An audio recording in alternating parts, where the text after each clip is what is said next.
चलिए, तो अब हम लोग यहाँ पर भारत में जितने भी नदियाँ हैं उनके बारे में बात करेंगे। तो भारत में नदियों को हम दो भागों में बांट सकते हैं। एक तो हिमालय से निकलने वाली जितनी भी नदियाँ हैं वो, और दूसरा यहाँ पर प्रायद्वीपीय भारत में जितने भी नदियाँ हैं वो दूसरे भाग में। ठीक है, मतलब ये दो प्रकार से हम देखते हैं। एक तो यहाँ पर जो भी नदी है प्रायद्वीपीय भारत में उन सबको देखेंगे, और दूसरा यहाँ पर हिमालय पर्वत से निकलने वाली जितनी भी नदियाँ हैं, गंगा, सिंधु, ब्रह्मपुत्र, इन नदियों को देखने वाले हैं। चलो, तो इस प्रकार से दो टाइप से हम लोग यहाँ पर नदियों को देखेंगे। तो सबसे पहले यहाँ पर हिमालय की नदियों के बारे में बात करेंगे, और हिमालय की नदियों में हम लोग तीन यहाँ पर अपवाह तंत्र देखते हैं। एक तो इस वाले क्षेत्र में सिंधु नदी अपवाह तंत्र देखते हैं, ये वाले क्षेत्र में गंगा नदी अपवाह तंत्र देखते हैं, और यहाँ पर ब्रह्मपुत्र अपवाह तंत्र देखते हैं। तो तीन अपवाह तंत्र हम लोग यहाँ पर हिमालय से निकलने वाली जो नदियाँ हैं उनमें देखते हैं। ठीक है, और इसके बाद यहाँ पर नीचे में तो मतलब और भी यहाँ पर अपवाह तंत्र, जैसे यहाँ पर गोदावरी नदी का है ना, गोदावरी नदी और उसकी जो भी सहायक नदी है वो, यहाँ पर महानदी का है। इस प्रकार से यहाँ पर कृष्णा नदी का रहेगा, फिर यहाँ पर कावेरी नदी रहेगा, यहाँ पर नर्मदा नदी है। तो ऐसे टाइप से बहुत सारी नदियाँ हैं, और उन नदियों की बहुत सारी सहायक नदियाँ हैं, इस प्रकार से नर्मदा, ताप्ती, है ना। तो ये सब नदियों को इस प्रकार से हम लोग एक एक करके देखते जाएंगे। तो यहाँ पर सबसे पहले हमको यहाँ पर जो सिंधु नदी अपवाह तंत्र है उसको देखेंगे। तो पहले भी मैंने आपको हिमालय पर्वत जब मैं पढ़ा रहा था तो वहाँ पर मैं डिस्कस किया हूँ कि किस प्रकार से यहाँ पर जो कैलाश पर्वत है, कैलाश पर्वत को जो मानसरोवर झील है, मानसरोवर के झील के पास से ही हम यहाँ पर सिंधु नदी का उद्गम स्थल देखते हैं। तो पहले यहाँ पर बना लीजिए कि ये जो कैलाश पर्वत है उसको, ठीक है, ये इस प्रकार से ये कैलाश पर्वत है यहाँ पर। ठीक है, ये कैलाश पर्वत है। अब इसी कैलाश पर्वत से इस प्रकार से हम लोगों ने देखा था कि सिंधु नदी निकलती है। ये जो मानसरोवर झील हम लोग देखते हैं ना, मानसरोवर झील के आसपास से ही इस प्रकार से सिंधु नदी का उद्गम होता है, और इस प्रकार से ये हमारे भारत में बहते हुए आगे जाती है।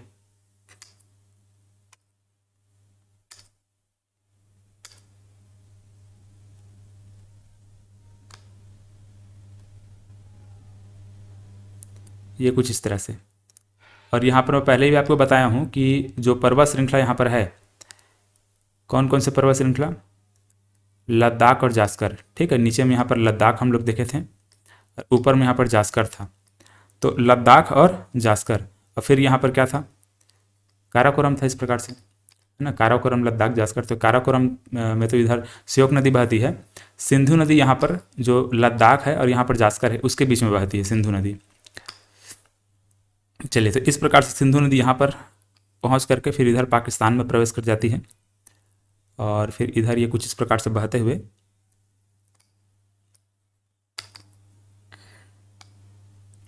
ये इस तरह से आगे बढ़ती है, और आगे जाकर के यहाँ पर खंभात की खाड़ी में जाकर यहाँ पर अरब सागर में जाकर गिर जाएगा। ठीक है, खंभात की खाड़ी नहीं, खंभात की खाड़ी में तो ये वाला हिस्सा है, तो अरब सागर में जाकर के गिर जाती है।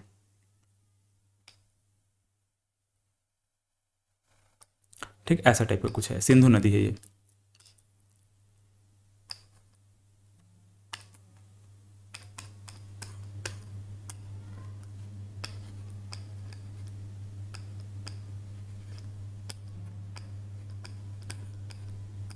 ठीक है, सिंधु नदी या फिर इंडस रिवर। अब ये जो सिंधु नदी है इसका अगर आपसे लंबाई कोई पूछे, चलो फिलहाल लंबाई को बाद में देखेंगे। ठीक है, जब पूरा यहाँ पर डिस्कस कर लूँगा फिर जो लंबाई है सिंधु नदी का, सतलज नदी का, इन सब का लंबाई मैं बताऊँगा जिसका इसका काम का है।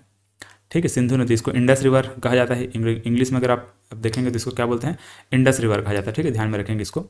अगर सिंधु नदी ना दे करके अगर इंडस रिवर दे दिया तो वहाँ पर कन्फ्यूज नहीं होना है आपको। चलो, तो इस प्रकार सिंधु नदी। अब इसकी सहायक नदियों को देखिए। तो यहाँ पर हम लोगों ने एक सहायक नदी इस प्रकार से श्योक नदी देखा था। ठीक है, यहाँ पर श्योक नदी थी, ये कुछ ऐसे, और इस श्योक नदी की एक छोटी सी सहायक नदी यहाँ पर, ये कुछ इस वाले हिस्से से नुब्रा नदी थी। ठीक है, यहाँ पर जो सियाचिन ग्लेशियर है, सियाचिन ग्लेशियर से नुब्रा नदी निकलती है, मैंने आपको बताया हुआ था। तो यहाँ पर ये नुब्रा नदी हम लोग देख चुके हैं, नुब्रा, और ये श्योक नदी इस प्रकार से। अब आपको ये बताना है कि श्योक नदी कौन दो पर्वतों के बीच में बहती है, मतलब कौन दो माउंटेन रेंज के बीच में बहती है। तो यहाँ पर क्या था, काराकोरम था, यहाँ पर लद्दाख था, है ना, यहाँ पर कुछ इस प्रकार से लद्दाख। तो लद्दाख और काराकोरम के बीच में श्योक नदी बहती है, और यहाँ पर लद्दाख और जास्कर के बीच में यहाँ पर सिंधु नदी बहती है। तो इस प्रकार से हम लोग ये सब चीज़ों को पहले भी डिस्कस कर चुके हैं कि किसके किसके बीच में कौन कौन सी नदी बहती है, इसको हम लोगों ने अच्छे से डिस्कस किया हुआ था। ठीक है, तो इसको ध्यान में रखेंगे आप लोग। चलिए, तो ये सिंधु नदी, श्योक नदी और नुब्रा नदी हुआ। और नीचे साइड से एक और नदी आती है इस प्रकार से, जिसको जास्कर नदी बोलते हैं। जास्कर जो पर्वत श्रृंखला है उसमें बहती है, जास्कर है ये।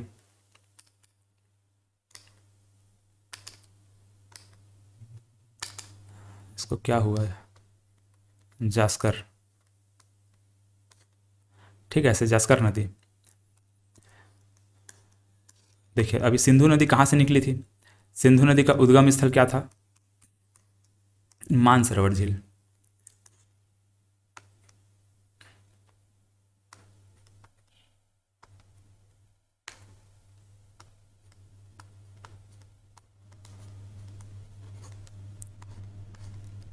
मानसरोवर झील, ठीक। अब देखो, इसका सिर्फ एक उद्गम यह भी, मतलब सिर्फ मानसरोवर झील रहेगा तो मतलब सिर्फ एक उद्गम स्थल नहीं ना, इसका एक दो नाम और है। जैसे कि यहाँ पर इसी को भोकरचू के नाम से जाना जाता है। ठीक है, इसी को मतलब भोकरचू के नाम से इसको जाना जाता है, ऐसे भोकर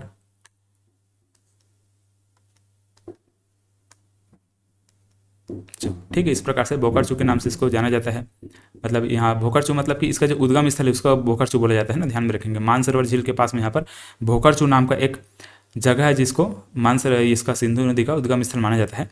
या फिर इसी का नाम और क्या रहेगा? सिंगी खम्भान रहेगा, सिंगी खम्भान रहेगा। ठीक है, सिंगी खम्भान, ये ऐसे। तो इसका तीनों उद्गम स्थल को आप लोग दिमाग में रखेंगे। तो ये सिंधु नदी का उद्गम स्थल में अगर मानसरोवर झील दिया है तो भी काफ़ी है। अब मानसरोवर झील ना देकर के और क्या दे दिया है, ये सब का नाम दे दिया है, तो भी आपको दिमाग में रखना है। ठीक है, ऐसा ऐसा ये सब चीज़ें हैं बोल करके। चलो, यहाँ पर मानसरोवर झील,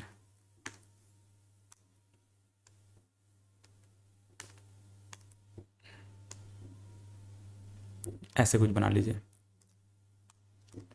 अब इसके बाद इसी के पास में एक और मैंने क्या बताया था आपको, जो सतलज नदी का उद्गम स्थल है उसको मैंने क्या बताया हुआ था? राकस ताल।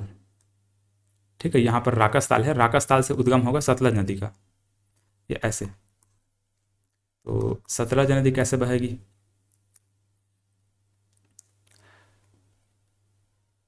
ठीक है, सतलज नदी कुछ इस प्रकार से यहाँ पर बहते हुए ऐसे हिमाचल प्रदेश से हमारे यहाँ पर भारत में इंटर करेगी और इस प्रकार से ये पंजाब होते हुए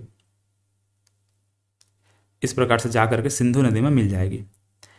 ठीक है, तो ये है सतलज नदी। और ये सतलज नदी, ठीक है, यहाँ पर देखो,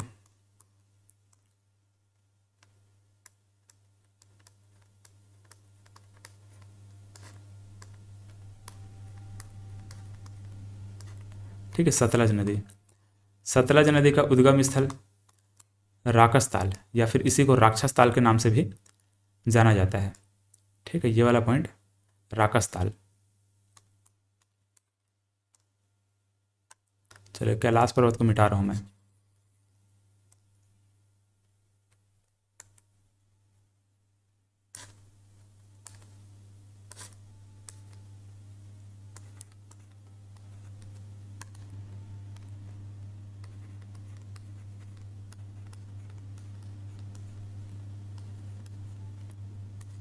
ठीक है, ये राकस ताल रहेगा, इसका उद्गम स्थल है सिंधु नदी का, सॉरी सतलज नदी का उद्गम स्थल क्या? राकस ताल। चलो, ये राकस ताल रहेगा, फिर राक्षस ताल भी रहेगा, तो उसमें कंफ्यूज नहीं होना। ठीक है, राक्षस ताल भी उसको कहा जाता है। अब इसके बाद जैसे कि हम इधर जब पढ़ेंगे, मतलब जब मैं ब्रह्मपुत्र नदी आपको बताऊंगी, इधर ब्रह्मपुत्र अपाह तंत्र, तो ब्रह्मपुत्र नदी का उद्गम स्थल भी मैं यहाँ पर आपको बता देता हूँ कहाँ पे है ना। बाकी फिलहाल तो ब्रह्मपुत्र नदी को अपन बाद में देखेंगे। तो यहीं से मतलब ये कैलाश पर्वत में ही एक जगह है चेमायुंगडुंग, है ना, चेमायुंगडुंग से निकलती है इस प्रकार से। चेमायुंगडुंग नाम के ग्लेशियर है यहाँ पर, यहाँ से निकल करके इधर जाती है ये नदी। ठीक, ऐसे इधर ये ब्रह्मपुत्र नदी है, या फिर इसी को सांगपो नदी के नाम से भी, मतलब तिब्बत में इसको सांगपो कहा जाता है। और यहाँ पर जैसे ही हमारे भारत में इंटर करती है ऐसे अरुणाचल प्रदेश में, यहाँ पर इसको बोलते हैं दिहांग। और जब असम में आती है, यहाँ पर असम साइड जब पहुँचती है तो इसका नाम हो जाता है ब्रह्मपुत्र। ठीक, ऐसे। ठीक है ये, और इधर फिर इसका नाम बदल जाता है। ठीक है, यहाँ पर बांग्लादेश में जब आएगी तो फिर इसका नाम परिवर्तित, नाम बदल जाता है। बांग्लादेश में उसको जमुना के नाम से जानते हैं। तो आगे हम लोग उसको बाद में देखेंगे, फिलहाल अभी इनको सिंधु नदी को देखेंगे। इसका उद्गम स्थल को लिख लेते हैं। इसका उद्गम स्थल ये था चेमायुंगडुंग ग्लेशियर।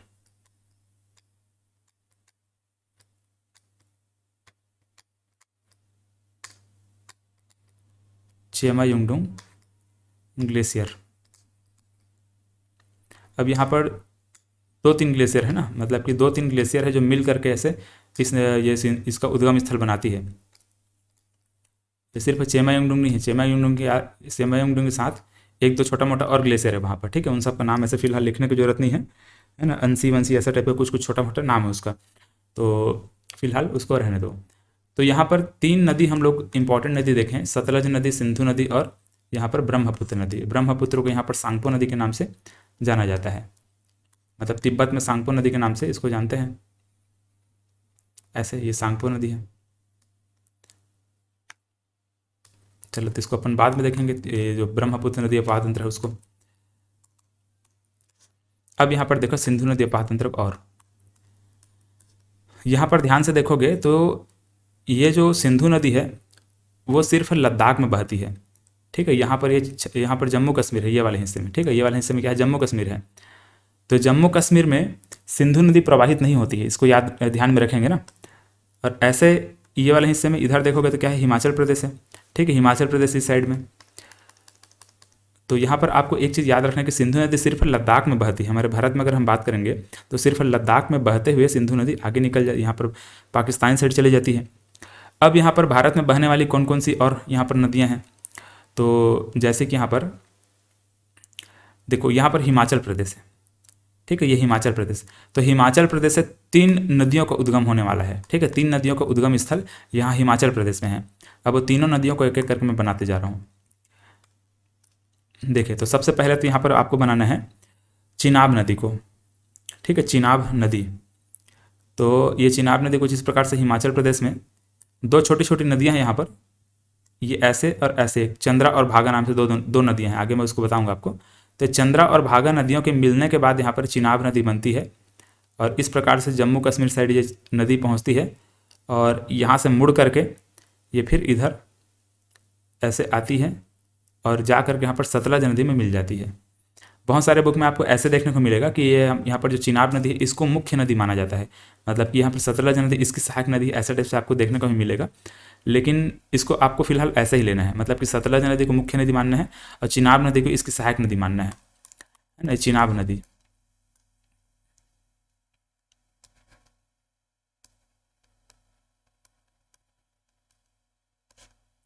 ठीक है, चिनाब नदी है,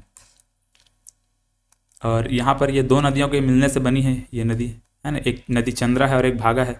ठीक है, यहाँ पर एक नदी चंद्रा है, ऐसे चंद्रा नदी, और एक भागा नदी है ऐसे। चंद्रा और भागा के मिलने से यहाँ पर चिनाब नदी बनती है। ठीक है, इतना पॉइंट आपको यहाँ पर याद रखना है।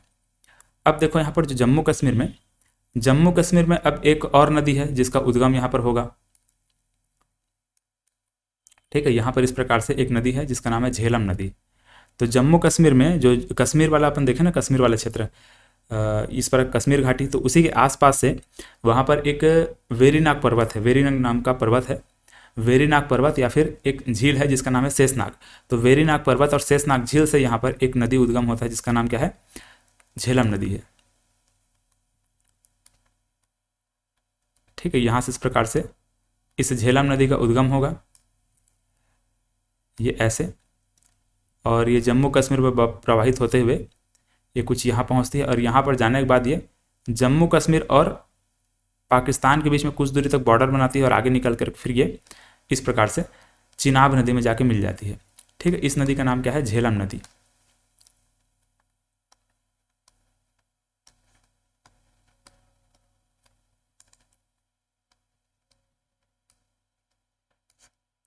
ठीक है, ये झेलम नदी है।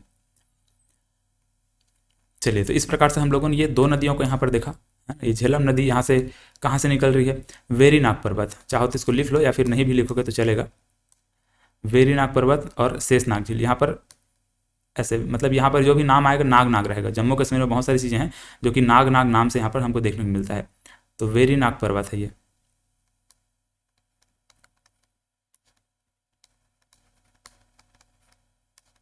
ठीक है, वेरीनाग पर्वत यहाँ से इसका उद्गम होता है। और यहाँ पर ये जो नदी है, ये जो झेलम नदी है, ये झेलम नदी यहाँ पर झील भी बनाती है ना। झील बनाते हुए आगे बढ़ती है, इस वाले क्षेत्र में से एक झील का निर्माण करती है। ये झील का नाम मैंने पहले भी आपको बताया हुआ है, ठीक है। इसका नाम है वुलर झील। और इसी के पास में एक और झील है जिसको बोलते हैं डल झील। ये दोनों कश्मीर घाटी में है, ठीक है। दोनों कहाँ हैं? कश्मीर घाटी में है। एक वुलर झील है और दूसरा डल झील है। ऐसे ये वुलर है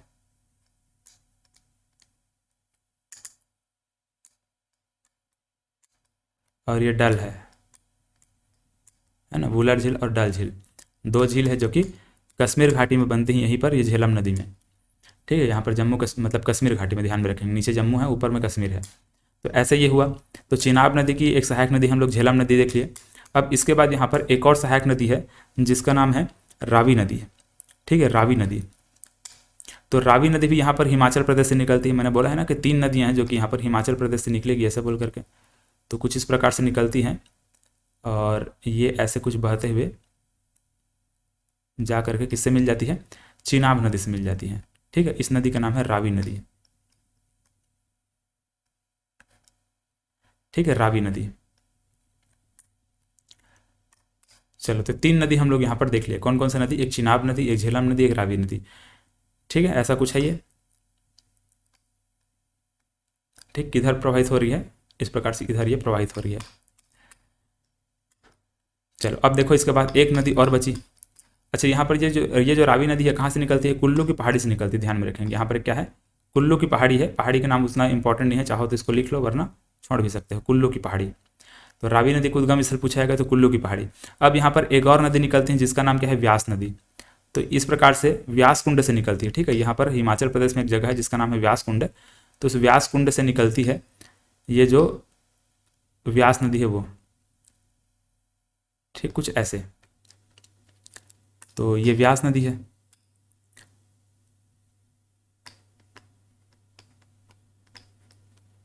ठीक है, व्यास नदी ऐसा कुछ है। और ये जो पंजाब में जाकर के व्यास नदी सतलज नदी से मिल जाती है। ठीक है, पंजाब राज्य, यहाँ पर पंजाब है और यहाँ पर हिमाचल प्रदेश है। तो उद्गम कहाँ पे हो रहा है? हिमाचल प्रदेश में हो रहा है। और इस प्रकार से यहाँ पर पंजाब से होते हुए ये नदियाँ इस प्रकार से आगे निकलती हैं। तो यहाँ पर सतलज नदी भी क्या की है? यहाँ पर हिमाचल प्रदेश से निकली है। मतलब सॉरी, यहाँ पर तिब्बत के पठार वाले क्षेत्र से, यहाँ पर जो कैलाश पर्वत है उसका राकस ताल से निकली है और यहाँ पर ये प्रवाहित हुई है। हिमाचल प्रदेश से प्रवाहित होते हुए आगे बढ़ी है और पंजाब में कुछ दूरी तक प्रवाहित हुई है और पंजाब से निकलकर फिर पाकिस्तान में चली गई है। और पाकिस्तान में जाने के बाद यहाँ पर जो इनका मिलन मतलब कि जहाँ पर इसका संगम स्थल है उसको मिथोन कोट के नाम से कुछ, उसका नाम है मिथन कोट बोलते हैं उसको। ठीक है, पाकिस्तान में है वो मिथन कोट, लेकिन वो लिखने की ज़रूरत नहीं है। चलो, मैं फिलहाल लिख दे रहा हूँ, लेकिन आप लोग इसको चाहो तो छोड़ दो इसको। ठीक है, लिखने की ज़रूरत नहीं है। इसको बोलते हैं मिथन कोट। ये वाले जो पॉइंट यहाँ पर है ना, इसको बोलते हैं मिथन कोट।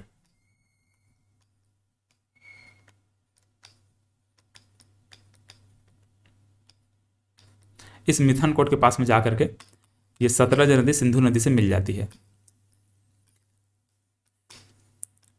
चलिए, अब देखिए यहाँ पर जो 3 नदी हम लोग देखे हैं, कौन कौन सा? यहाँ पर चिनाब नदी है। ठीक है, ये वाली नदी कौन सी है? चिनाब नदी। और चिनाब नदी की सहायक नदी यहाँ पर नीचे से रावी नदी है। और यहाँ पर व्यास नदी किसकी सहायक नदी है? सतलज नदी है। तो यहाँ पर ध्यान से देखेंगे तो ये जो व्यास नदी है और रावी नदी है, ये दोनों नदी हम लोग जो एक दर्रा देखे थे, रोहतांग दर्रा हम लोगों ने देखा है ना, उसी रोहतांग दर्रे में कुछ दूरी तक बहती हैं। मतलब कि ये दोनों नदी कौन कौन सी? रावी और व्यास रोहतांग दर्रे से प्रवाहित होती है। ऐसे अगर एग्जाम में कभी आता है तो याद रखेंगे इसको कि रावी और व्यास किससे प्रवाहित होती है? रोहतांग दर्रे से। ठीक है, ये रोहतांग दर्रा से और ये भी क्या? रोहतांग दर्रे से। और यहाँ पर जो ये जो चिनाब नदी है, चिनाब नदी बाड़ालाचा दर्रा से प्रवाहित होती है। ठीक है, यहाँ पर बाड़ालाचा दर्रा से यहाँ पर चिनाब नदी प्रवाहित होती है, ऐसे बाड़ालाचा दर्रा। तो आरबीबी मैंने ऐसे मतलब कि आरआरबी ऐसे मैंने लिखा है। आरआरबी के एग्जाम होता है, नीचे से याद रखेंगे। ठीक है, व्यास है, फिर रावी है, फिर क्या है? चिनाब है। तो आरआरबी ऐसे रोहतांग दर्रा और बाड़ालाचा दर्रा, ऐसे है। ठीक है, तो ये दर्रा का नाम है। फिलहाल दर्रा ऐसे एग्जाम में आपसे डायरेक्ट नहीं पूछा जाएगा, लेकिन अगर जैसे पीएससी वाले जो कोई स्टूडेंट होंगे तो उनको इसको पढ़ना चाहिए। ठीक है, उनको थोड़ा सा इसको ध्यान देना चाहिए कि इन सभी दर्रा से मतलब कि जो रोहतांग दर्रा है वहाँ से रावी नदी, व्यास नदी इस प्रकार से बहती हुई जाती है यहाँ पर बाड़ालाचा दर्रा से यहाँ पर चिनाब नदी। चलिए, तो यहाँ पर पीएससी वाले जो स्टूडेंट होंगे वो लोग पढ़ेंगे, व्यापम वाले छोड़ देंगे इसको। व्यापम वाले बस इतना याद रखो कि यहाँ पर कौन कौन सी नदी है, सिंधु नदी है, सतलज नदी है, और बाकी ये जो भी नदियाँ हैं इनको याद रखो। आपसे एग्जाम में ये पूछा जा सकता है कि यहाँ पर सतलज नदी की सहायक नदी कौन सी है, व्यास नदी है, और ये रावी नदी किसकी सहायक नदी है, चिनाब की है। झेलम किसकी सहायक नदी, चिनाब की है। चिनाब किसकी है, सतलज की है। सतलज किसकी है, सिंधु की है। ऐसे टाइप से यहाँ पर श्योक किसकी है, तो यहाँ पर सिंधु नदी की सहायक नदी है। नुब्रा किसकी सहायक नदी है, तो श्योक नदी की सहायक नदी है। ऐसे टाइप से इन नदियों को आप लोग याद रखेंगे। ठीक है, तो ये कुछ इस प्रकार से ये सिंधु नदी अफवाह तंत्र हम लोग इसको देखते हैं। अब देखिए इसका सिंधु नदी की लंबाई। अब देखो अलग अलग सोर्स में आपको अलग अलग सिंधु नदी की लंबाई देखने को मिलेगा। जैसे कि आपको कहीं कहीं पर देखने को मिला 2900 किलोमीटर, है ना। कहीं कहीं पर इसका कुल जो लंबाई हमको देखने को मिलता है वो 2900 किलोमीटर देखने को मिलता है, 2900। ठीक है, इतना किलोमीटर या तो देखने को मिलेगा, या फिर अगर इतना नहीं रहता है तो 2880 याद रखेंगे, 2880 याद रखेंगे।